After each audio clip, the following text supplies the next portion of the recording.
The Gurkhas, respected by their allies, feared by their foes. Many call them the bravest of the brave.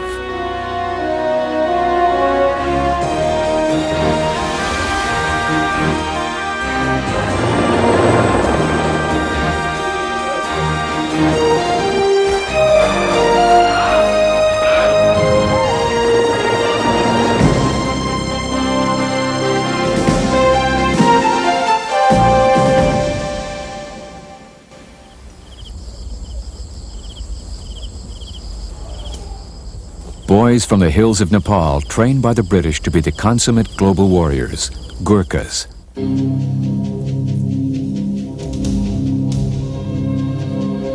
The mere mention of the name Gurkhas is enough to set off a rush of emotions and stories from those who have fought against them and with them.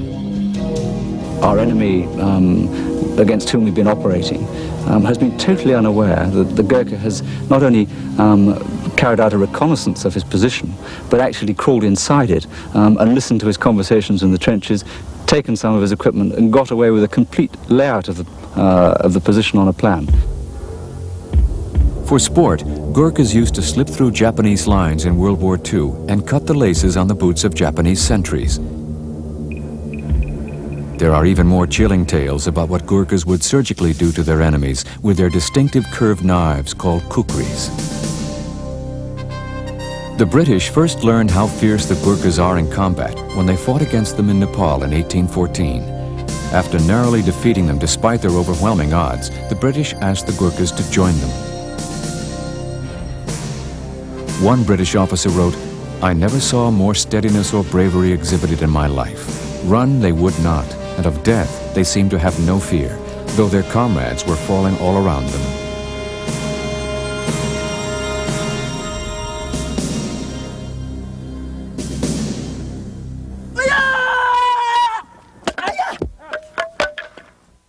Perhaps the greatest mystery surrounding the Gurkhas is how such naturally passive people have become such fierce fighters.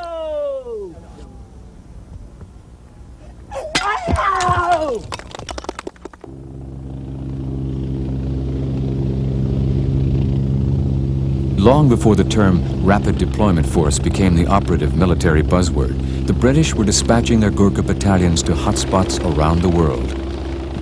Well, the Gurkha is a natural soldier, that's the first thing. Of course, the background that he comes from makes him a hardened, durable human being. The Gurkha soldier will pay attention and do his job 24 hours a day without prompting. He somehow has his natural motivation and pride which makes him do that. When there's trouble about, it's nice to have a few of them around. The Sultan of Brunei likes to have them around so much, he personally pays the British government the costs of keeping a regiment of Gurkhas in Borneo at all times to help protect his sultanate. As many as 200,000 Gurkhas responded to the British call for arms during World War I, with those not fit for infantry duty volunteering as ambulance drivers. From fighting in Europe and North Africa during World War II to guerrilla warfare in the Malay jungles in Borneo, the Gurkhas have created a legacy of being virtually undefeatable in combat. He, at home, is often a hunter. He's used to moving around the countryside. And he makes a remarkably good infantry soldier, particularly in the bush or the jungle. He's silent and stealthy and very difficult to detect. Above all, the Gurkhas have been fiercely loyal to the Queen and the British Army for nearly 200 years of distinguished service, not as detached mercenaries or cheap soldiers, but as professional members of an extended military family. They swear to serve for a minimum commitment of 15 years. Go!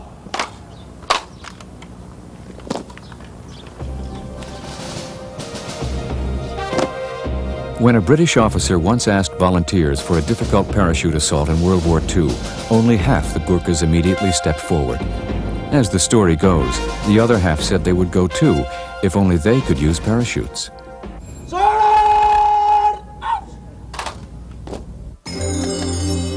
Real or imagined, the Gurkhas' mystique was their most potent weapon in the Falklands War.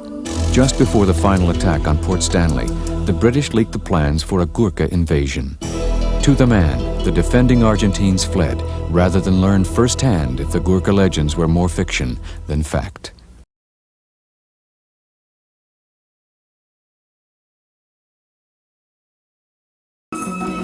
The mountain kingdom of Nepal is a portrait of pastoral beauty and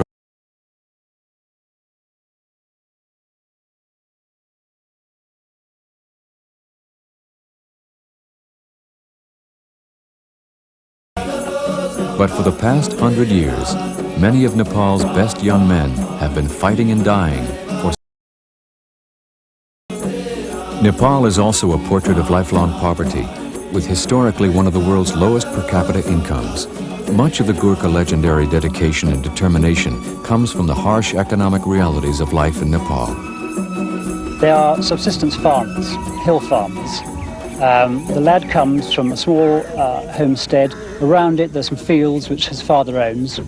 They work those fields and attempt to produce sufficient food to feed themselves for the year. Now if you take a boy out of that family, as it were you give them a double plus. It means there's one less person to feed, and also that person is in a position to send money home to contribute towards the family. These economic facts of life have made soldiering a noble and rewarding profession for generations of Nepalese men wishing to raise their standard of living and opportunity. I was in Gurkha soldier for 21 years. Throughout the year, retired Gurkhas called Gulliwalas regularly visit the mountain villages, scouting and screening candidates for yearly recruiting tests called hill selection. Most of the recruits come from Gurkha families like Jaskaji Gurungs, himself a former Gurkha, with one son already serving in the Indian Army, and now hoping his youngest son, Golman, will be selected by the British. I want to become a Gurkha because they're going to army, then they earn money, and they buy some land, and they help their father, mother. So I also think about that, A village boy's departure to join the Gurkhas is as important a passage in life as a wedding or funeral. If Naura Yan Gurung is accepted, he will not see his mother or family again for at least 3 years at his first leave.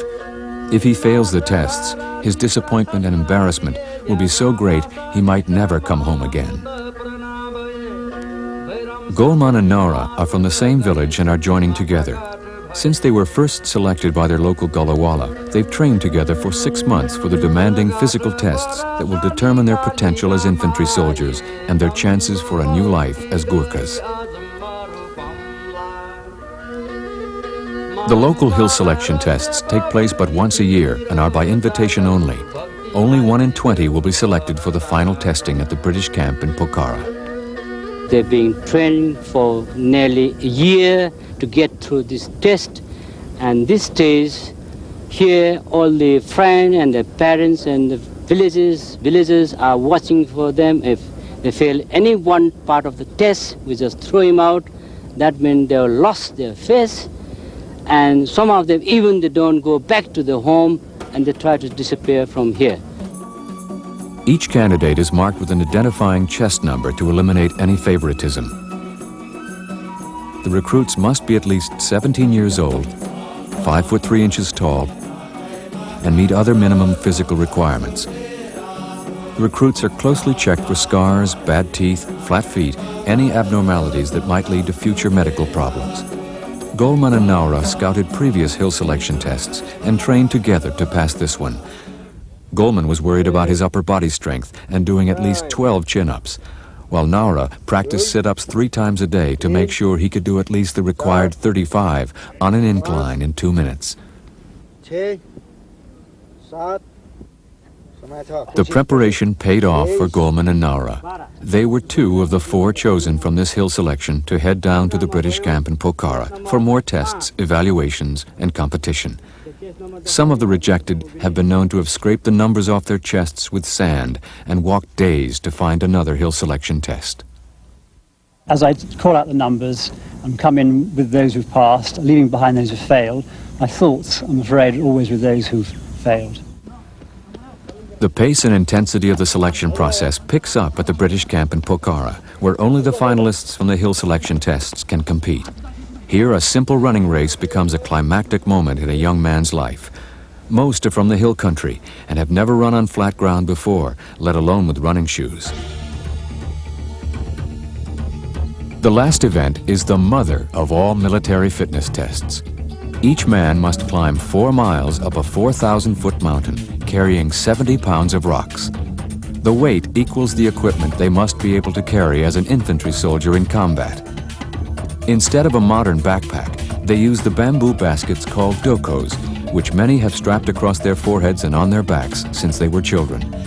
Despite the load, heat, and altitude, these Gurkha hopefuls turned the doko carry into a high-stakes race and run for their lives.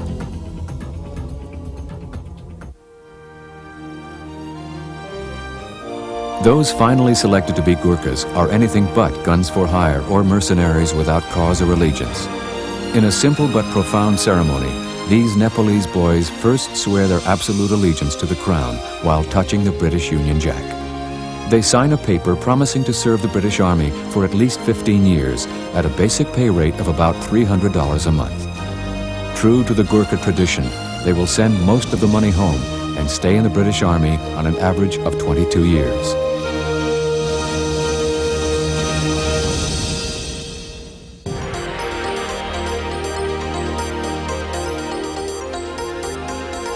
Hong Kong could very well be another planet for the Gurkha recruits coming here for basic training.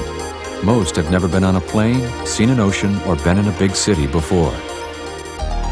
Joining the 20th century and the rest of the world is as much a part of the Gurkhas' transition as joining the army.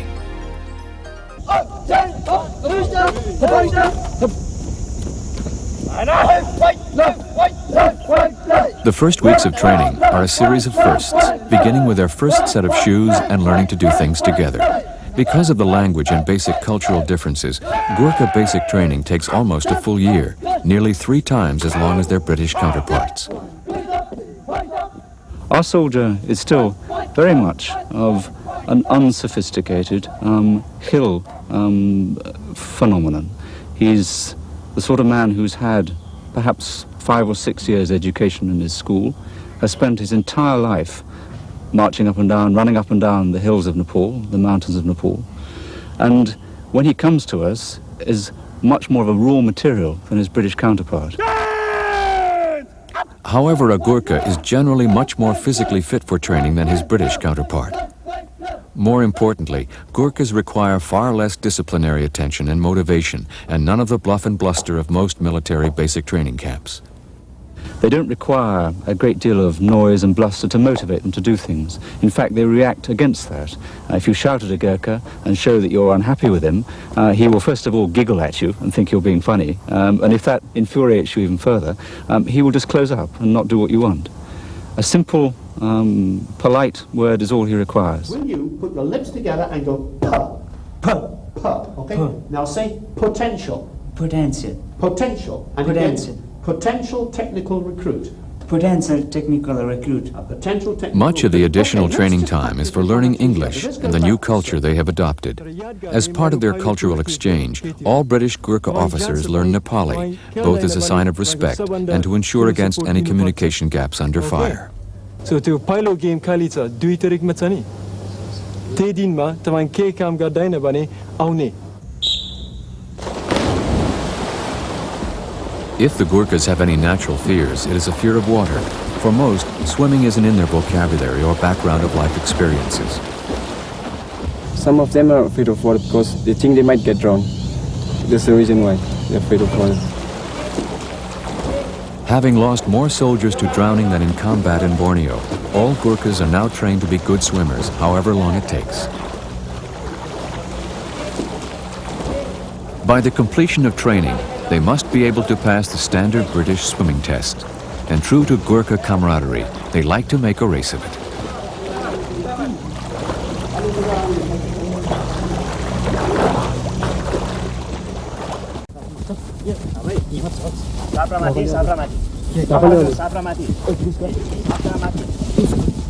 The men that we recruit are when they arrive, extraordinarily fit, run very fast, and when they've been fed up by us and received our training, they, at the end of it, are remarkably fit men. On first encounter, they're very straightforward, they're very good-natured, they've got a nice sense of humour, but very quickly you discover they're also extremely hardy and stoical. And really it's that quality of stoicism, their ability to endure. They tolerate the circumstances that they find themselves in very readily and very naturally, and make perfect soldiers in this sort of respect. Most of a Gurkha's natural strength is in his legs, from years of climbing and carrying heavy loads in the mountains. Jump! Arko, go! Get up! Up! Basic training concentrates on their upper bodies, which are not as strong and must be developed through constant exercise.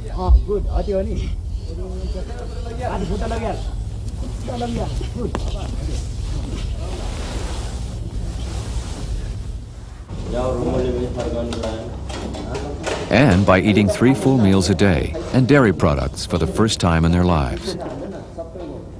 They are ordered to gain weight, and the instructors make sure it's good weight.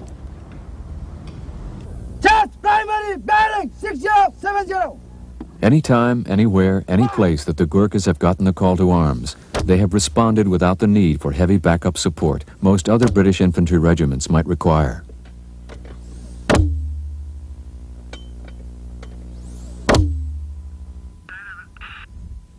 Victor Zulu, Juliet Golf, Oscar Charlie.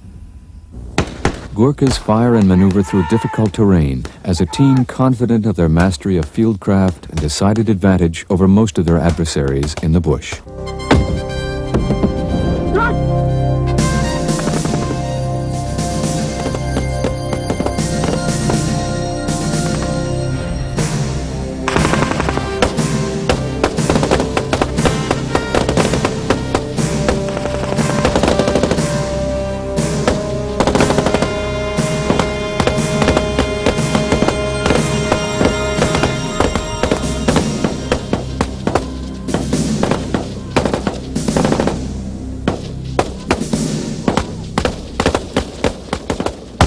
They got a very good eyesight, but they don't have any basic knowledge of skill of how to hunt, but they do, and they can kill, and they got good shooting ability as well.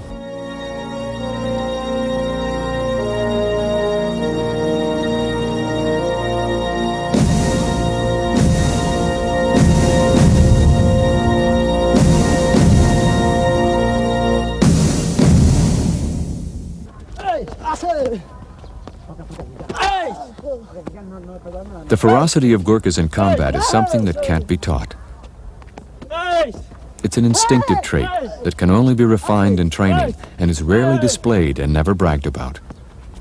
There's a tremendous contrast between the reputation which Gurkhas have attained in war over the last 150, 60 years and their personal approach to life and the gentleness which they show each other, their British officers and all guests and strangers to the regiment. They are some of the most pleasant, easy to get to know and gentle people that I've ever met. And yet in wartime, when their temper arises and the situation needs it, they can forget all gentleness and be totally dedicated to destroying the enemy.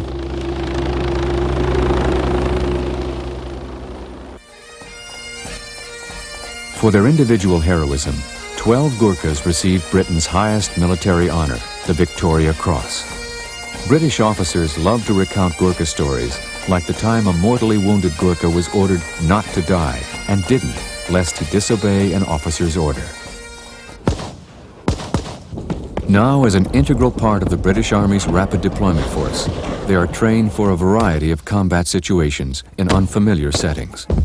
In this state-of-the-art simulation of urban combat, they use live ammunition and explosives to test their abilities to react to the unexpected. Instructors control the action with explosions, sound effects, and change the scenarios with fake casualties and automated snipers.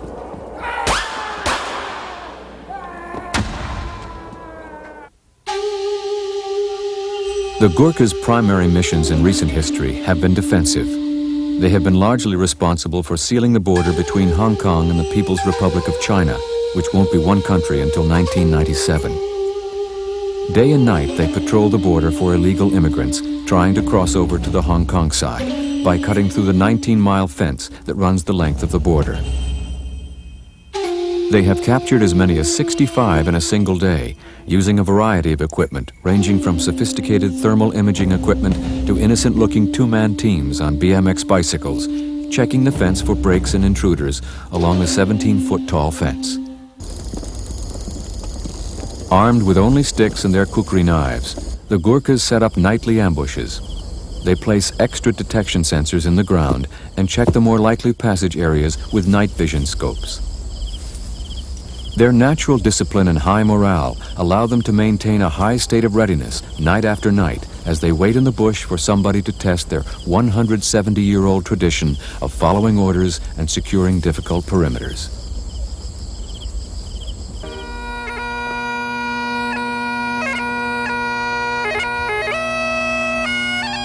The sound of bagpipes are as alien to Nepal as the sounds of war. Yet Gurkhas in the service of the British and the Indian armies have seen more continuous combat in the last 100 years than any other soldiers in the world.